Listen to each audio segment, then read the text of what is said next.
ያለችን 30 ሚኒት 30 ደቂቃ ውስጥ በሚገባ እንማርና ከዛ እንጨርሳለን። እንጸልያለን ደግሞ ባለችን ደቂቃ። ክብር ለእግዚአብሔር ይሁን። ስለዚህ ዛሬ እንደውም እንደ አጋጣሚ ሆኖ የምናየው 2 ምዕራፍ ነው። ስለዚህ ቶሎ አነባዋለሁኝ።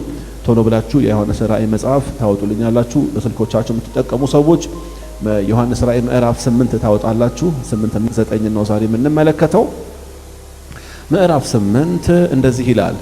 በጉ 7ኛው ማኅተም በፈታ ጊዜ ግማሽ ሰዓት ያህል በሰማይ ዝምታ ሆነ። ከዚያም በእግዚአብሔር ፊት የሚቆሙትን 7ቱን መላእክት አየው። 7 መለከትም ተሰጣቸው። ሌላም መልአክ የወርቅ ጥና ይዞ መጣና በመሰዊያው አጠገብ ቆመ። እርሱም በዙፋኑ ፊት ባለው የወርቅ መሰዊያ ከቅዱሳን ጸሎት ሁሉ ጋር እንዲያቀርበው በዕጣን ተሰጠው። የዕጣኑም ጢስ ከቅዱሳን ጸሎት ጋር ከመልአኩ እጅ ወደ እግዚአብሔር ፊት ወጣ። መልአኩም ጥናውን ይዞ የመሰዊያውን ዕጣን ሞላበትና ወደ ምድር ወረወረው። ነጎድጓድ፣ ድምፅ፣ መብረቅና የምድር መናወጥ ሆነ። ድምፁ ልክ ነው አይደለ? ይሰማል በደንብ አይደለ? እሺ። ከዚያም 7ቱ መለከት የያዙ 7 መላእክት ለመንፋት ተዘጋጁ። የመጀመሪያው መልአክ መለከቱን ነፋ። ደም የተቀላቀለበት በረዶ እሳት ወደ ምድር ተጣለ። የምድር 1/3 ተቃጠለ። የዛፎችም 1/3 ተቃጠለ። የለመለመውም ሳር ሁሉ ተቃጠለ። ሁለተኛው መልአክ መለከቱን ነፋ። ትልቅ ተራራ የሚመስል ነገር በእሳት እየተቀጣጠለ ወደ ባህር ተጣለ። የባህሩም 1/3 ወደ ምድር ወደ ደም ተለወጠ። በባህሩም ውስጥ የሚኖሩት ሕያዋን ፍጡራን 1/3 ሞተ። የመርከቦችም 1/3 ወደመ።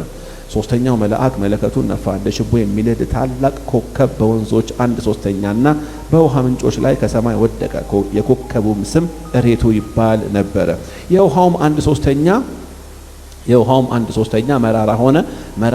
ውሃው መራራ ከመሆኑ የተነሳ ብዙዎች ሰዎች ሞቱ። አራተኛው መልአክ መለከቱን ነፋ። የብርሃናቸውን 1/3 ይጨልም ዘንድ የፀሐይ 1/3 የጨረቃም 1/3 የከዋክብትም 1/3 ተመታ። የቀንም 1/3 የሌሊትም 1/3 ብርሃን እንዳይሰጡ ተከለከለ። ከዚያም ተመለከቱ፣ አንድ ንስር በሰማይ መካከል ይበር ነበረ። በታላቅ ድምፅም የቀሩት 3ቱ መላእክት መለከትን ስለሚነፉ በምድር ላይ ለሚኖሩ ወዮላቸው ሲል ሰማው። አምስተኛው መልአክ መለከቱን ነፋ።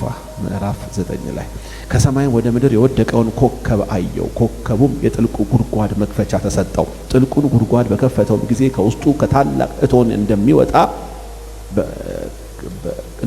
ያለ ጢስ ወጣ። ከጉድጓዱም በወጣው ጢስ ፀሐይና ሰማይ ጨለሙ። ከጢሱም አንበጦች ወጥተው በምድር ላይ ወረዱ። እንደ ምድር ጊንጦች ያለ ስልጣን ተሰጣቸው። እነርሱም የምድርን ሳር ወይንም ማናቸውንም የለመለመ ተክል ወይንም ዛፍ እንዳይጎዱ፣ ነገር ግን የእግዚአብሔር ማኅተም በግንባራቸው የሌለባቸውን ሰዎች ብቻ እንዲጎዱ ተነገራቸው። እነርሱም 5 ወር ብቻ እንዲያሰቃዩአቸው እንጂ እንዲገሏቸው ስልጣን አልተሰጣቸው። የሚያሰቃዩትም ስቃይ ጊንጥ ሰውን ሲነድፍ እንደሚሰማው አይነት ስቃይ ነው። በእነዚያ ቀኖች ሰዎች ሞትን ይፈልጋሉ፣ ነገር ግን ሞት ከእነርሱ ይሸሻል።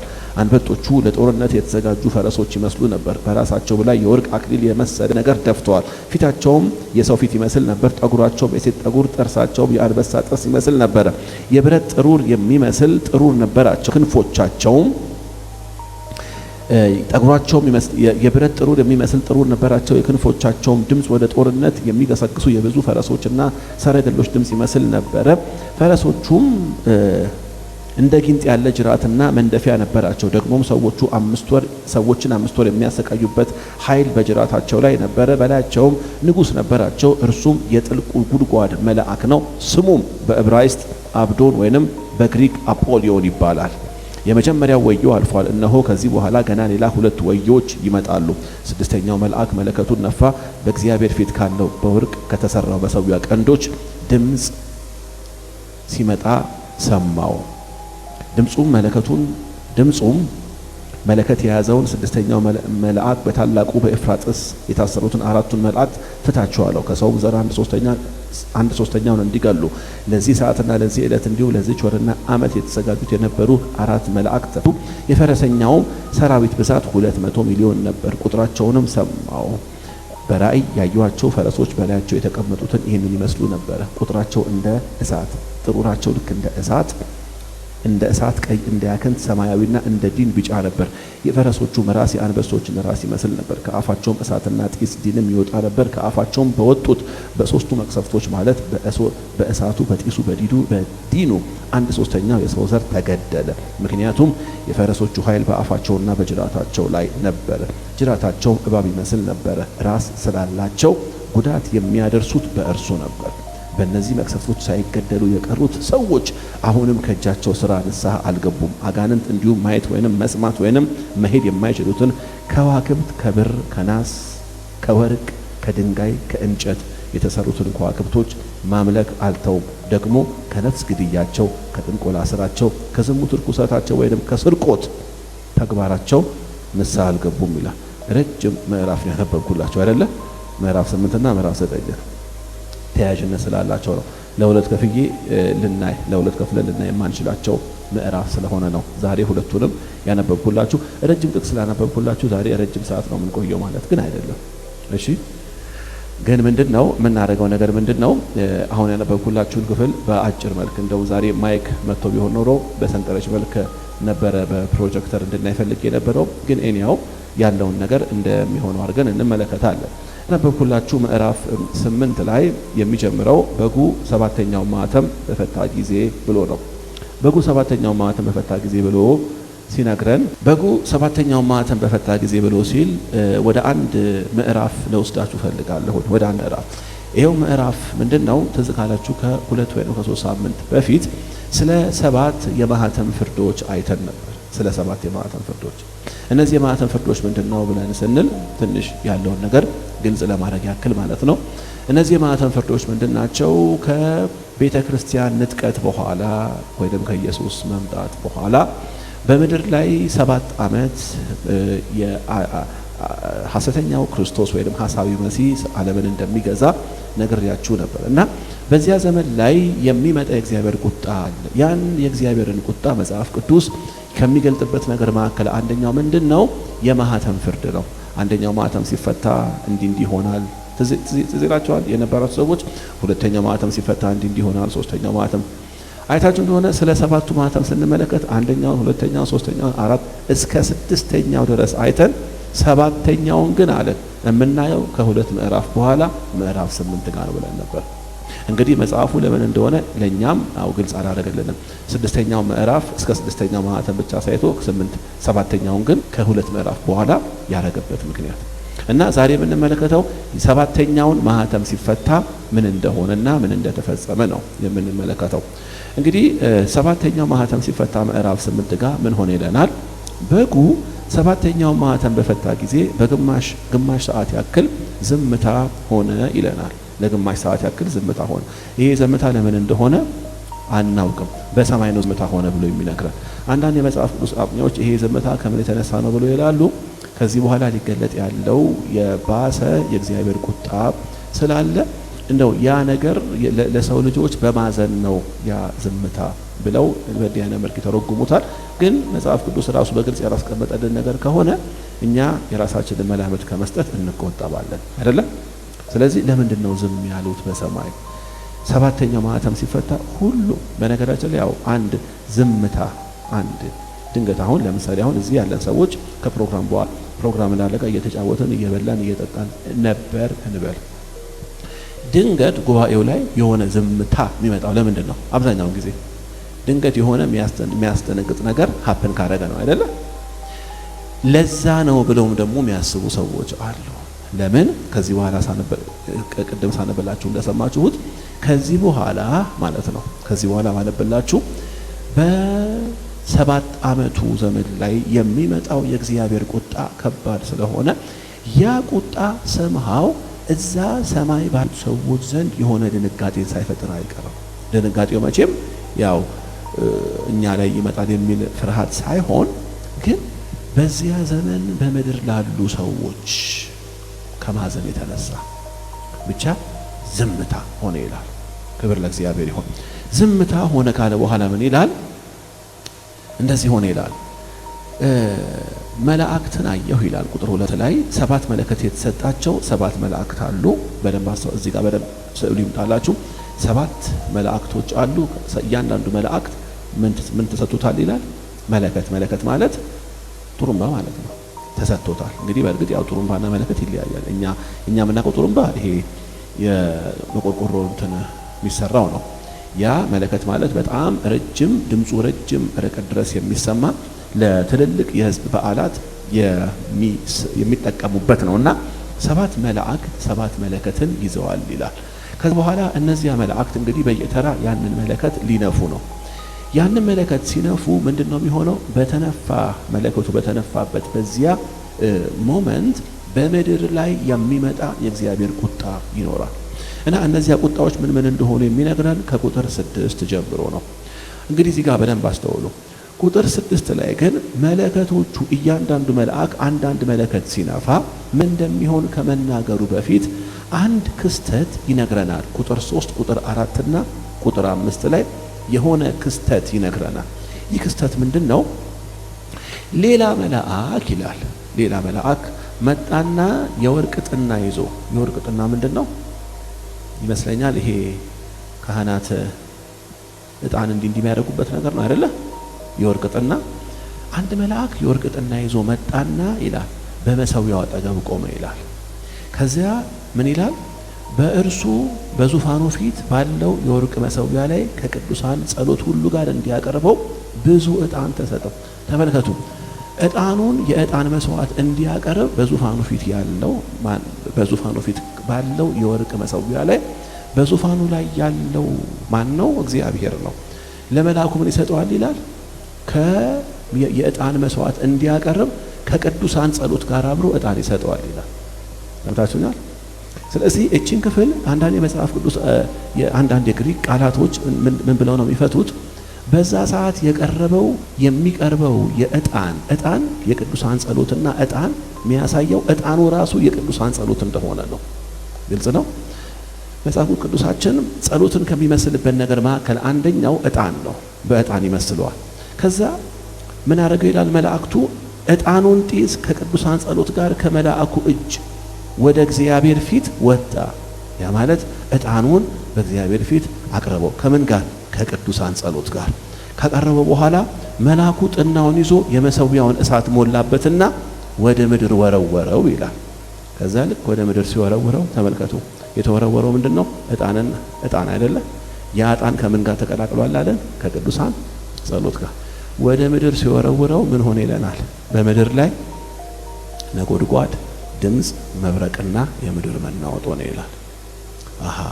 ታዲያ ይሄ የሚያሳየው የትኛው ጸሎት ነው? የትኛው ጸሎት ነው በእግዚአብሔር ፊት እንደዛ በመልአኩ አማካኝነት ቀርቦ ከዛ ወደ ምድር ሲወረወር ምድር ላይ ከባድ የሆነ የምድር መናወጥ የፈጠረው የትኛው ጸሎት ነው ብለን ስንል ወደ አንድ ታሪክ ልመልሳችሁ ፈልጋለሁ። ትዝ ካላችሁ ከአሁን በፊት ባየነው አንድ ክፍል ላይ 5ኛው መለከት በተነፋ ጊዜ ተዘጻላችሁ።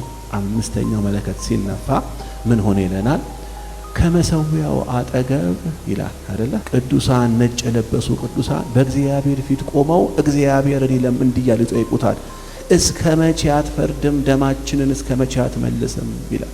እነዚያ ሰዎች እነማን ናቸው ብለን ስንል በእነዚያ የ7 ዓመት የመከራ ጊዜያቶች ውስጥ መስዋዕት የሆኑ ሰዎች ናቸው። ለምን መስዋዕት ሆኑ? በዘመኑ አምላክ ነኝ ብሎ ያለውን ያንን ሐሳዊ መሲህ ስላልተቀበሉ።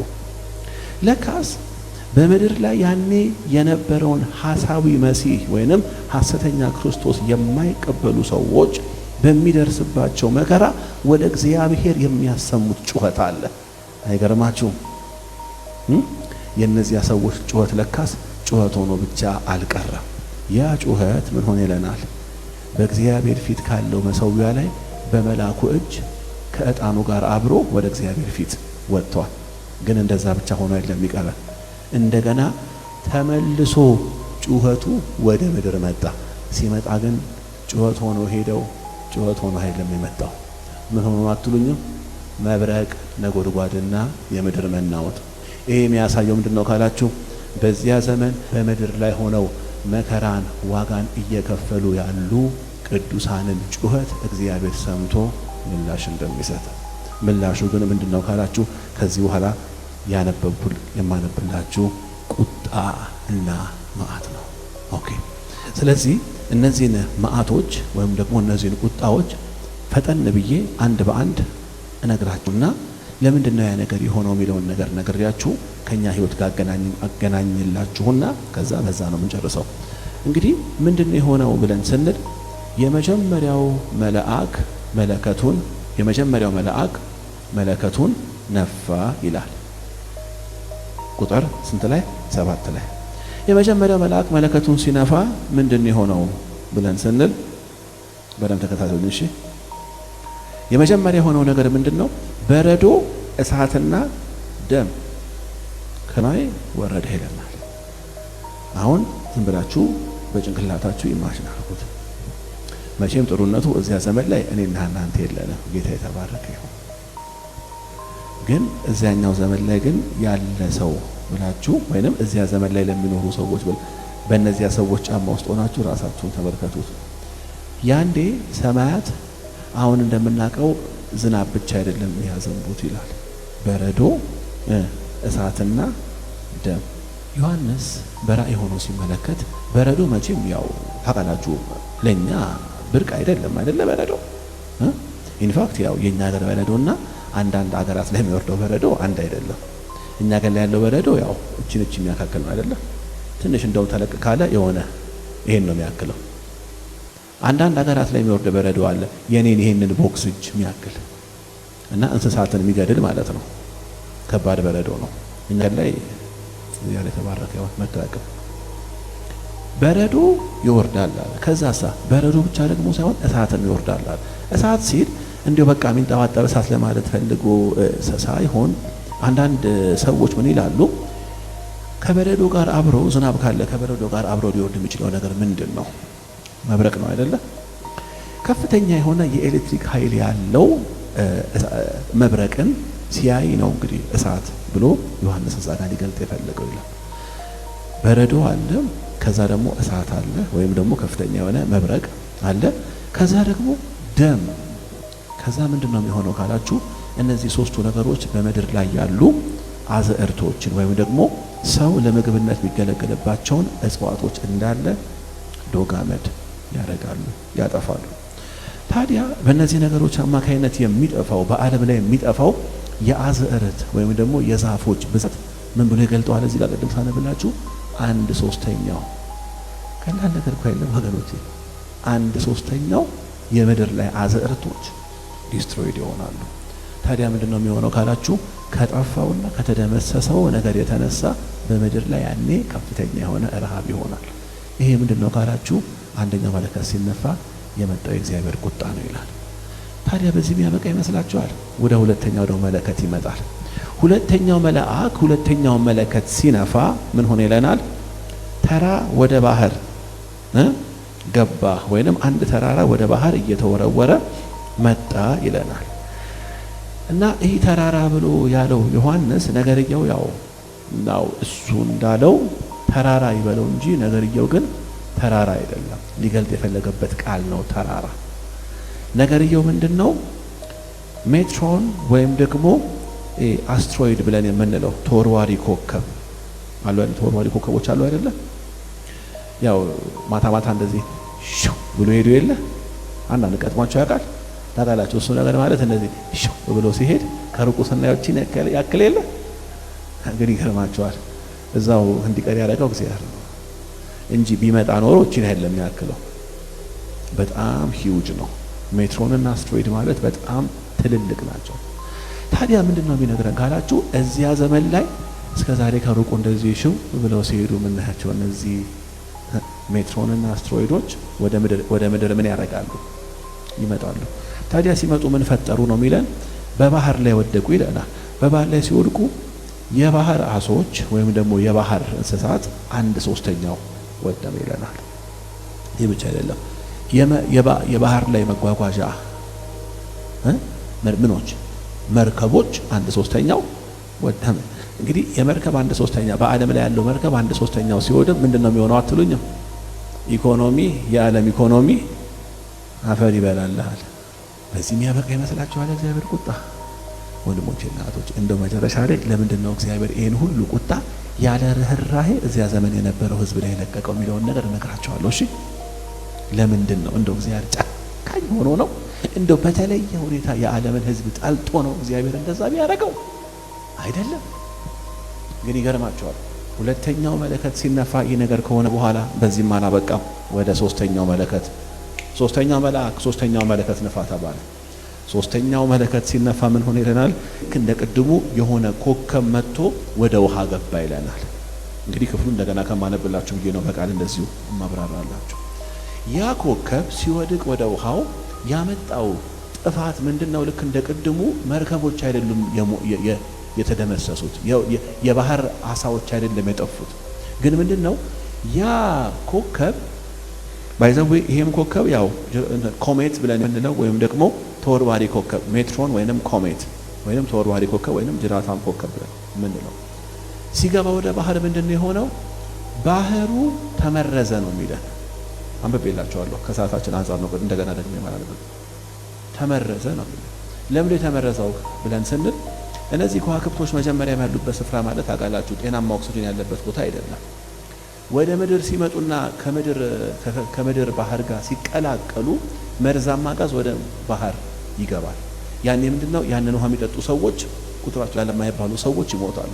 እንደውም ዮሐንስ ያንን ኮከብ ምን ይለዋል? ስሙ ሬቶ ይለዋል። ሬቶ ማለት ያው እኛ ሬት የሚለውን ቃል የመጣው ሬቶ ከሚለው ቃል ነው።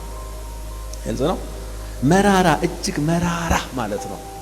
ግን ነገርየው መራራ ስለሆነ አይደለም ሰዎችን የገደለው። ምክንያቱም መራራ ነገር ሰው ሊገድል አይችልም። የገደለው መርዛማነቱ ነው። ሶስተኛው ማህተም ሲፈታ እንደዛ ሆነ ይለናል። ከዛ በኋላ አራተኛው ማህተም ደግሞ ሲፈታ የሆነው ነገር ትንሽ ለየት ይላል። አራተኛው ማህተም አይደለም ማህተም ያልኩት መለከት ሲነፋ፣ አራተኛው መለከት ሲነፋ ምን ሆነ ነው የሚለን? አራተኛው መለከት ሲነፋ ፀሐይ፣ ጨረቃና ከዋክብት ሲሶ ጨለመ ይላል። ፀሐይ፣ ጨረቃና ከዋክብት ሲሶ ምን ማለት ነው? የፀሐይ 1/3፣ የጨረቃ 1/3፣ የከዋክብት 1/3 ብርሃን መስጠት አቆሙ ይላሉ።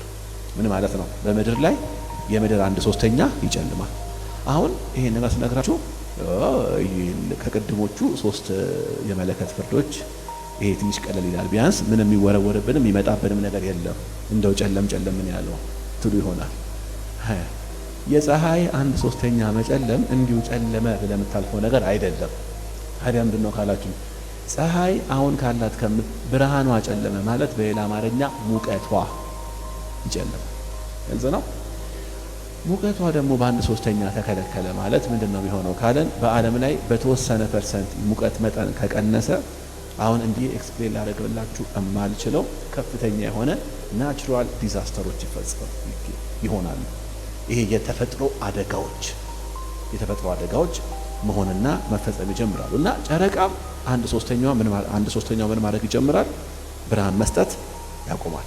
ልክ እንደዛው በተመሳሳይ ከዋክብቶችም በዚህ ሁሉ መከራ ውስጥ እያለፈ ለነበረው የዓለም ሕዝብ ይላል ወደ 5ኛው መለከት ከመግባቱ በፊት ቁጥር 13 ጋር ምን ያደርጋል መሰላችሁ? አንድ ንስር ይለዋል። እጃችሁ ላይ ያለ መጽሐፍ ቅዱስ ንስር ነው የሚለው፣ እንግሊዘኛው ኤንጀል ነው የሚለው። አንድ ንስር በሰማይ ላይ እየበረረ ይላል ለሕዝቡ እንደዚህ ይላል፣ የመጀመሪያዎቹ መለከቶች ተነፍተዋል። አሁን ከዚህ በኋላ የሚቀር 3 ወዮች አሉ ብሎ 3 ወዮ ብሎ 3 ነው ይህን ቃል የሚጠቀመው። ለምንድን ነው 3 ጊዜ ወዮ አሉ ይቀራል ያለው? ለምንድን ነው ካለን ከዚህ በኋላ የሚቀር 3 የመለከት ፍርዶች አሉ። 5ኛው፣ 6ኛው እና 7ኛው። እና ያ መልአክ ለሕዝቡ ያስረዳል። ለማን? ለዓለም ሕዝብ። ዓለም ሁሉ ያየዋል። እንዴት እንደሆነ እኛ አይገባንም። ግን በዛ ጊዜ ግን ዓለም ሁሉ በሚያዩና በደንብ በሚያስተውለው መልኩ ለዚያ ለዓለም ሕዝብ 3 የሚቀር ወዮ። ቆይ ይሄን ጠይቃችሁ ለምንድን ነው መልአኩ ለሕዝቡ እንዲህ ብሎ መናገር ያስፈልገው ካላችሁ ከመጀመሪያ ጀምሮ እስካሁን ድረስ ይህን ሁሉ የመለከት ፍርድ በምድር ላይ እንዲመጣ ሲፈቅድ እግዚአብሔር የዓለምን ሕዝብ በተለየ ሁኔታ ጠልቶት ሳይሆን በመከራ ውስጥ ወደ እግዚአብሔር መመለስ እንዲችል፣ በንስሐ መመለስ እንዲችል ሕዝቡ። ለዚህ እኮ ነው መልአኩ መጥቶ የደገመው መልእክት ይሄንን ነው። ገና የሚቀር ወዮ አለ። ፕሊዝ አሁንም ልባችሁን አታደንድኑ ተመለሱ እያለን ያለው መልአኩ። ከዛሳ አምስተኛው መለከት ሲነፋ ይላል እስካሁን ከነበሩት 4 መለከቶች የመለከት ፍርድ ሁሉ ለየት ያለ ሌላ ነገር ሆኖ ይለናል። ምንድን የሆነው ስንል እንደው እቺን ባነብላችሁ ደስ ይለናል። አምስተኛው መለከት ሲነፋ ከ9 ቁጥር 1 ጀምሮ ስሙ። አምስተኛው መልአክ መለከቱን ነፋ፣ ከሰማይ ወደ ምድር የወደቀው ኮከብ አየው። ኮከቡም የጥልቁ ጉድጓድ መክፈቻ ተሰጠው። ምን ወደቀ ይለናል? ኮከብ። ግን ያኛው ኮከብ አይደለም። እሺ አጋንንት ነው። ግልጽ ነው። ለምን ዝም ብለ ኮከብ ምንድን ነው? እንትን ነው አይደል? እቃ ግዑዝ ነገር ነው አይደለ? እኛ የምናውቀው ኮከብ ግን ነገር ይኸው ግን እዚህ ጋር ግዑዝ ነገር ቢሆን ኖሮ ቁልፍ ተሰጠው አይለንም ነበረ። የሚሰጠው ለአንድ ፐርሰን ለሆነ አካል ነው። ተሰጠው ኮከብ። እሺ ቁልፍ ተሰጠው። የጥልቁን ጉድጓድ በከፈተው ጊዜ ከውስጡ ከታላቅ እቶን እንደሚወጣ ያለ ጢስ ወጣ። ከጉድጓዱም በወጣው ጢስ ፀሐይና ሰማይ ጨለሙ። ከጢሱም አንበጦች ወጥተው በምድር ላይ ወረዱ፣ እንደ ምድር ጊንጦች። እንግዲህ ይሄን ነገር በደንብ ሳሉት። እሺ እንደ ምድር ጊንጦች ስልጣን ተሰጣቸው። እነርሱም የምድርን ሳር ወይንም ማናቸውንም የለመለመ ተክል ወይንም ዛፍ እንዳይጎዱ። ተመልከቱ፣ የወጡት ምኖች ናቸው? አንበጦች። ግን አፌክት የሚያደርጉት ምን ነው? አንበጣ የሚበላው ምንድን ነው? እህል ነው አይደለ? ይሄኛው አንበጣ ከጥልቅ የወጣው ግን አንበጣ የሚበላው እህል ሳይሆን ምን እንደሆነ እንገራችሁ። ነገር ግን የእግዚአብሔር ማህተም በግንባራቸው ላይ የሌለባቸውን ሰዎች ብቻ እንዲጎዱ። ይገርምሃል፣ ዘመኑ አንበጣ እህል ከመብላት ይልቅ ሰው ነው።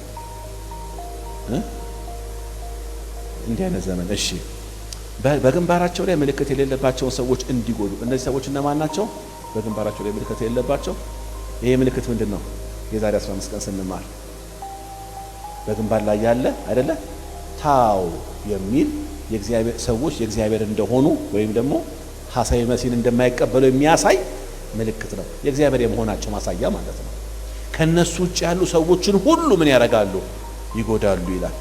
ከዛ እነርሱም 5 ወር ብቻ ምን ማለት ነው? ጉዳቱ 5 ወር ብቻ ከ5 ወር በላይ እንዳይዘልቅ እንዲያሰቃዩ እንጂ እንዲገሏቸው ስልጣን አልተሰጣቸውም። ከዛ የሚያሰቃዩትም ስቃይ ጊንጥ ሰውን ሲነድፍ ከጉባኤ መካከል መቼም ጊንጥ ነድፎት የሚያክሰው ያለ አይመስለኝም። ግን እንዲሁ ስንሰማ ግን በፊልምም ቢሆን ወይም ደግሞ እንዲሁ በወሬ ሰምተን ከሆነ የጊንጥ ጉዳት እጅግ በጣም ዘግናኝ ነው አይደለ? ምንድነው የሚለው እዚህ ጋር? ልክ ጊንጥ ሰዎችን ሲነድፍ የሚሰማው አይነት ስቃይ ነው የሚሰማቸው። ከዛ ምን ይሆናል ይላል? በእነዚያ ቀናት ላይ ሰዎች መሞት ይፈልጋሉ፣ ግን ሞት ከነሱ ይርቃል አለ። ምን አይነት ስቃይ የሞላበት ዘመን እንደሆነ አስቡት። ከዛ አንበጦቹን ተናዳፊዎቹን ሲገልጣቸው ምን ይላል? አንበጦቹ ለጦርነት የተዘጋጁ ፈረሶች ይመስሉ ነበር። በራሳቸው ላይ የወርቅ አክሊል የመሰለ ነገር ደፍተዋል። ፊታቸውም የሰው ፊት ይመስል ነበር። ጠጉራቸውም የሴት ጠጉር፣ ጥርሳቸውም የአንበሳ ጥርስ ይመስል ነበር። የብረት ጥሩር የሚመስል ጥሩር ነበራቸው። የክንፎቻቸውም ድምፅ ወደ ጦርነት የሚገሰግሱ የብዙ ፈረሶችና ሰረገሎች ድምፅ ይመስል ነበር። እንደ ጊንጥ ያለ ጅራትም መንደፊያ ነበራቸው ይላል። ደግሞም ሰዎችን 5 ወር የሚያሰቃዩበት ኃይል በጅራታቸው ላይ ነበረ። በላያቸው ንጉሥ ነበራቸው። እርሱም የጥልቁ ጉድጓድ መልአክ ነው። ስሙም በዕብራይስጥ አብዶን በግሪክ አጶሊዮን ይባላል። አጭሩ ምን እያለን ያለው? ልክ ከጥልቁ ጉድጓድ ሲከፈት የወጡት እነዚህ አንበጣ እኛ የምናውቀው አይነት እንደዚህ ጥር እያለ መሄድ አንበጣ አይደለም። እሺ ጅራት አላቸው ይላል። ከዛስ የሚበሉት እህል አይደለም፣ ሰው ነው የሚነድፉት ይላል። ለስንት ወር? ለ5 ወር። ከዛስ ተነድፈም ሰው አይሞትም። ሰው ሞት ቢፈልግም ግን ሰዎች አይሞቱም፣ ይልቁንም ስቃይ ብቻ ይሆንባቸዋል ይላል። ግልጽ ነው። እነዚህ ነገሮች ምንድናቸው ብለው ነገር ላይ የስነ መለኮት ሰዎች ብዙ ተነጋግረውበት 2 አማራጭ አስቀምጠዋል። እንግዲህ ከነዚህ ከሁለቱ አማራጭ እናንተ ያመናችሁበት መውሰድ ትችላላችሁ። እኔም ትርጉሙ ይሄ ነው ብዬ አላስቀምጥላችሁም፣ ግን ከሁለቱ ግን ሞሮፍን የማምነውን ነገር ልንገራችሁ። ምንድነው እነዚህ ነገሮች ምንድናቸው ብለን ካለን እንደውም በስዕል ፒክቸራቸውን ስልኬ ላይ የነበር እንግዲህ ዛሬ ፕሮጀክታችን ቢሰራ ኖሮ አሳያችሁ ነበረ። ስስልላችሁ እዚህ ጋር የፊታቸው የጸጉራቸው ምናምን ነገር አካሄዳቸው ከጉድጓድ መውጣት የሚያሳየው 2 ነገር ነው፣ ወይንም ከሁለት አንዱ ነው ሊሆን ይችላል። አንደኛው ምንድነው? እዚያ ዘመን ላይ ሊትራሊ አጋንንት ፊዚካሊ ሰውን አታክ ማድረግ ይጀምራሉ። ያው ታውቃላችሁ እንዴት እንደዚህ ሆናል ምናምን አትበሉ። ያኔ ማለት ኦልሬዲ ቤተክርስቲያን በምድር ላይ የለችም። ግልጽ ነው። ቤተ ክርስቲያን ምድር ላይ በሌለችበት ሁኔታ አጋንንቶች በዚህ ስልጣንና ኃይል ቢንቀሳቀሱ ሊገርማቸው አይገባም። አሁን ለምንድን ነው እንደዛ ማድረግ የማይችሉት? ምክንያቱም ቤተ ክርስቲያን አለች። ግልጽ ነው። አንደኛው አጋንንቶች ልክ እንደዚህ በአካል ተገልጠው ሰውን ሊያጠቁ የሚችሉበት ሁኔታ አለ ብሎ ይላሉ። ሁለተኛው ደግሞ እቺን በደንብ ስሙ። ሁለተኛው ደግሞ በደንብ ክፍሉን ያጠኑት አንዳንድ የስነ መለኮት ሰዎች ምን ይላሉ?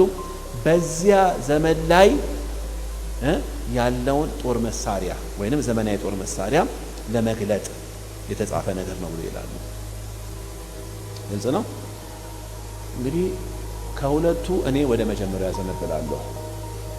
ማለት ዲመንስ ናቸው አጋንንቶች ነው። እና እንደው በቃ ስነግራችሁ ልክ እንደዚህ አሁን ድራማቲክ እያደረኩ ነግራችሁ ለምን መሰላችሁ? ምን አይነት አስጨናቂ ዘመን እንደሆነ አስቡት። ያኛው ዘመን ከዛ እንዲህ እያለ አምስተኛው ማህተም ከዛ የመጨረሻው ስድስተኛው ማህተም ይፈታል። በቃ ጨረሰ። ስድስተኛው ማህተም የመጨረሻው ነው ስላችሁ የመጨረሻው ሰባተኛው ነው። ግን ሰባተኛው ማህተም ወይኔ ይሄ ማህተም አለቃለኝ። እሺ ሰባተኛው መለከት የምንመለከተው ከሁለት ሳምንት በኋላ ነው። ዛሬ መዝጊያችን የሚሆነው ስድስተኛው መለከት ነው። ስድስተኛው መለከት ደግሞ ሲነፋ ምን ይሆናል ይላል። ይሄ ደግሞ በእርግጥ በትክክል ቅድም እንደነገርኳችሁ እንደው ምንድነው የሚለው ጅራትን ከጅራታቸውና ከአፋቸው እሳት የሚተፉ ፈረሶች እና ፈረሰኛዎች ከማንብላችሁ ነው። እዚህ ጋር ሰዓቴን ለመጠር በደምብ ስሙ። ምን አልኳችሁ? ሰባተኛው መለከት ሲነፋ ከአፉና ከጅራቱ እሳት የሚተፋ ፈረስ አለ። እንደ አይነት ፈረስ አለ ይታቆት ምናልባት ፊልም ላይ ካልሆነ በስተቀር አይደለ? ይሄ በትክክል አሁን በደንብ ቃል በቃል ባነብላችሁ በትክክል ይላሉ የመጽሐፍ ቅዱስ አስተማሪዎች። ይሄ ቲፒካሊ እዚያ ዘመን ላይ ያለውን ዘመናዊ ጦር መሳሪያ ነው የሚገልጠው። ዘመናዊ ጦር መሳሪያ ዮሐንስ እንግዲህ ሲያየው ይሄን መሳሪያ ሰው ነው የሚጋልበው። ሰው በላዩ ላይ አለ። ከዛ እሳት ይተፋል። ስለዚህ ለሱ እሳት የሚተፋ ፈረስ ብሎ ከመግለጥ ውጪ ሊገልጥ የሚችልበት ቃል አጣ። ግልጽ ነው። እቺን ስሙ። እነዚያን መሳሪያዎች የሚጋልቡ ሰዎች ብዛታቸው 200 ሚሊዮን ነው። 200 ሚሊዮን 200 ሚሊዮን የሚያክሉ ሰዎች በዛ መሳሪያ የዓለምን ሕዝብ 1/3 ያጠፋሉ። ምን ማለት ነው? የዓለም ሕዝብ 1/3 ይጠፋል ማለት አሁን ስንት ነን? ቁጥራችን ስንት ነው? አሁን 8 ቢሊዮን። የ8 ቢሊዮን 1/3 ስንት ነው? 2 ቢሊዮን አይደለ? እሺ ይሄ የስድስተኛው መለከት ፍርድ ማለት ተዝሯል። አራተኛውን የማህተም ፍርድ ስንመለከት አራተኛው የማህተም ፍርድ ጊዜ ኦልሬዲ የዓለም ሕዝብ 1/3 አልቋል። that means ከ8 ቢሊዮን ስንት ገብተናል? 6 ገብተናል። ከ6 ቢሊዮን ደግሞ በ200 ሚሊዮኖቹ እነዚህ ወታደሮች አማካኝነት የዓለም ሕዝብ 1/3 ምን ማለት ነው? 2 ቢሊዮን ሲቀነስለት ስንት ይሆናል? የዓለም ሕዝብ 4 ቢሊዮን አሁን ባለው ስናሰራው ማለት ነው። ከ8 ቢሊዮን 4 ቢሊዮን ቀረ ማለት ባጭሩ የዓለም ሕዝብ ግማሹ። አትፍሩ፣ አይዟችሁ፣ የላችሁም ምሳሳብ እንደ እናንተ የላችሁም። የዓለም ሕዝብ ግማሽ ቢሊዮን ማለት 4 ቢሊዮን የዓለም ሕዝብ ግማሹ የለም። ኦኬ አንደኛ ለምንድን ነው እግዚአብሔር ይሄንን ነገር በሕዝቡ ላይ የሚያወርደው ካለን እንግዲህ ወደ መደምደሚያው መልእክት የመጣውላችሁ ዛሬ በዚህ ምሽት እናንተ ይዛችሁ ወደምትሄዱት መልእክት ማለት ነው። ለምንድን ነው እግዚአብሔር ይሄን ሁሉ ነገር በሕዝቡ ላይ የሚያመጣው ካላችሁ እግዚአብሔር ጨካኝ ሆኖ አይደለም።